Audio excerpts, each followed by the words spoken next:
everyone, it's Marla, and today I have a really fun project to share with you. This is a standing photo display, and I basically made this to be a decorative piece to sit around your house. So it stands on the chipboard, and it's completely made out of chipboard.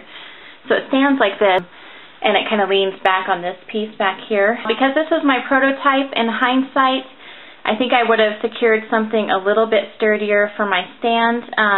It doesn't slip too much, but every once in a while I catch it kind of slipping and sliding. So when I do the tutorial and give you the dimensions at the end of the video, I will show you how to make a more secure base for it. But other than that, I really like how it turned out. I used the Pink Paisley Butterfly Garden Paper Collection, which I love. And I'll show you first of all my back piece. I did use a really pretty piece because if this is sitting out in your house, you want it to look really nice on the back as well. Okay, so the idea with this book is that it is 5 chipboard pages that are staggered, and they have about an inch and a half on the bottom of each one for my embellishments, and behind each of the pages is my photo mat. I'll show you really quickly this one. So they're like that. So now I will go ahead and run through my embellishing and show you how each page works, and then I'll give you the dimensions on how to make this at the end. So this is my top page, and since I used the butterfly garden paper, as I mentioned, from Pink Paisley, I used a big butterfly here from Recollections. This is a Prima chipboard piece from one of their collections, and I just lined some lace along the back and ruffled it up, and then the title can go there if you'd like one. I have some Prima flowers. This one is so pretty. It comes with the gold on there. It was really nice. These are some I Am Roses. I have a gold button here and some leaves and some lace. So that's my first page. So then you flip it, and here's my photo mat for the second page. And then all my edges I distressed with my Tim Holtz distressing tool to kind of give them that rustic weathered look.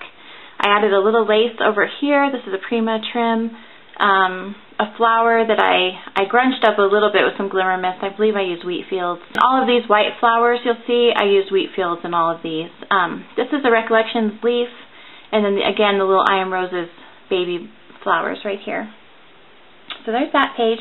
And as you can see, as I'm flipping, it's not bumping any of the embellishments. So as you embellish, that's why I left this, I believe it's a 1.5 inch space down at the bottom.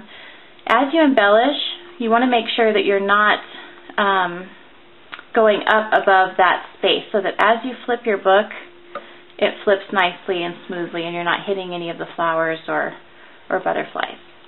And so this one is an even larger photo mat because they get larger as they go down. I lined the back with some lace, and I did this little cluster of flowers, and I cut out one of the little butterflies from the collection.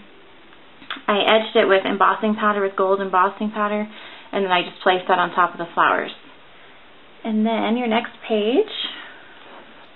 And now this one is an even bigger picture. This one fits a full 4x6. So I used some of the paper collection and cut out this title that says Carte Postale, and I matted it. And I used another one of the Recollections butterflies down at the bottom. So the last page here has 2 photo mats, just because I had the space for it on this page. I lined some lace at the bottom, again, more of the I Am Roses, baby roses, a Prima, this is a Recollections, I believe, and one of these Prima leaves that I am loving right now. And the idea is that it can be a decorative piece, as I mentioned, to be in your home, but as friends or family come over and see it, or if you want to ever look at your pictures, it's really easy to just flip through and see the photo mat on the inside. So I'm going to go ahead and start giving you the dimensions. It's really simple. There's really not much to it, but I do want to give you the dimensions that I used and show you again how to secure a stronger base. So we'll get started. Okay, so you see here I just have the basic chipboard pieces here to show you the dimensions. And I just attached them at the top with these binder rings so that I could keep it together for right now to show you. You will need 6 pieces of chipboard. The 5 pages and then your one back piece that is what it leans against. So your first page here will be 4 by 5, so 4 inches long by 5 inches wide. The next one is 5.5 by 5, 7 by 5, 8.5 by 5, and then 10 by 5. And then your back page is actually 9.5 by 5. And I cut this one a 1/2 inch shorter than this page up here because I wanted it to have a bit more of a lean on it. So if it's a little bit shorter, then that means the front of my display leans a little bit more, and I liked the look of that. Now you want to remember when you're doing your embellishing, as I said, to only keep your embellishments at the very bottom. And so you actually want your embellishments to overlap onto the bottom page instead of overlap on this page, because you just want it to be clear so that when you open it, it's not gonna bump anything or tear off your embellishments at all.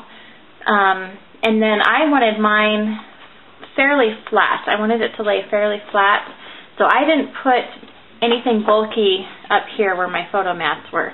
But that was just my personal preference. You, of course, can do whatever you like on the inside.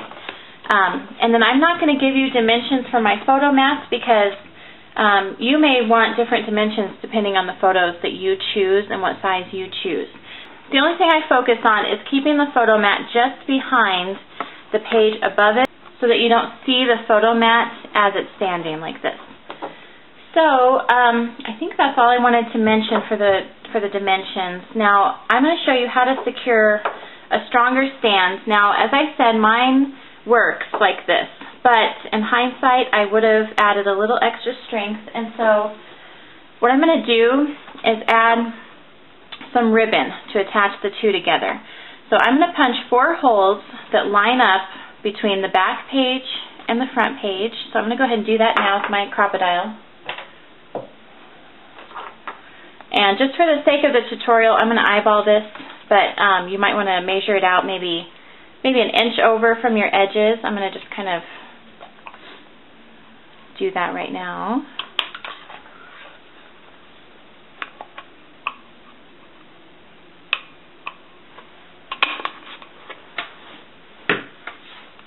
Okay, and now I'm going to do them about the same on the other side.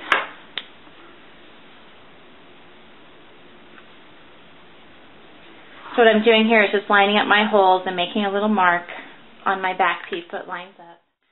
I'm sorry, I just realized I was out of frame, so all I did was just make a little mark on my back piece so that my holes line up. So that's where I'm going to punch both of those.